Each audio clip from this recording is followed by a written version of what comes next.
born that way, you guys, okay? I know sometimes, I do speeches. Sometimes people look up like, okay, you're a fighter pilot. My friends joke that people might think you're an action figure. Like, I'm not a freaking action figure. I'm a person, okay? And I didn't come out of my mother's womb with courage. You're not born with courage.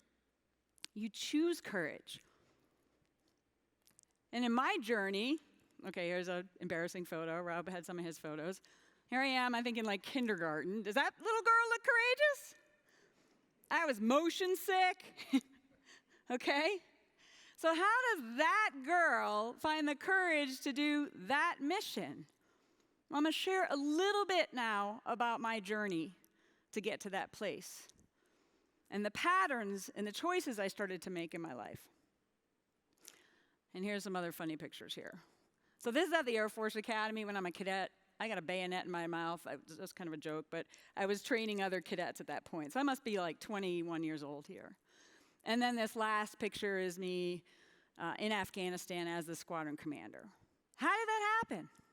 And as I was graduating high school, I was looking for an opportunity to get a good education, not saddle my mom with debt. I mean, you're 17 when you make these decisions. So I was kind of being driven to channel myself into something positive. I ended up going off to the Air Force Academy.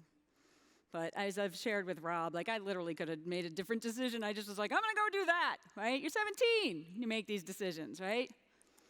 In part, I wanted to get away from him and just get myself in a safer place.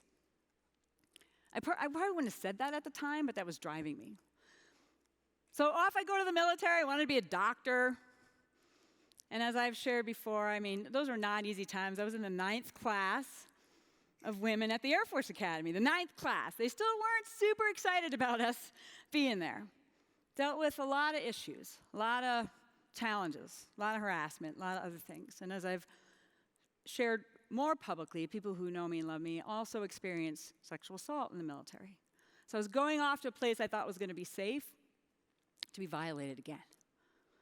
Now, these things I share with you, which are pretty deep, intimate things, because they almost crushed me. But by the grace of God, instead, they propelled me to find my path, to find my voice, to not be held back, to not be held down, to find a voice for others, and propelled me on the journey of my life, where I could serve and fight for others and break through some barriers for others. And it wasn't in spite of the things that I experienced, actually was in part because of them.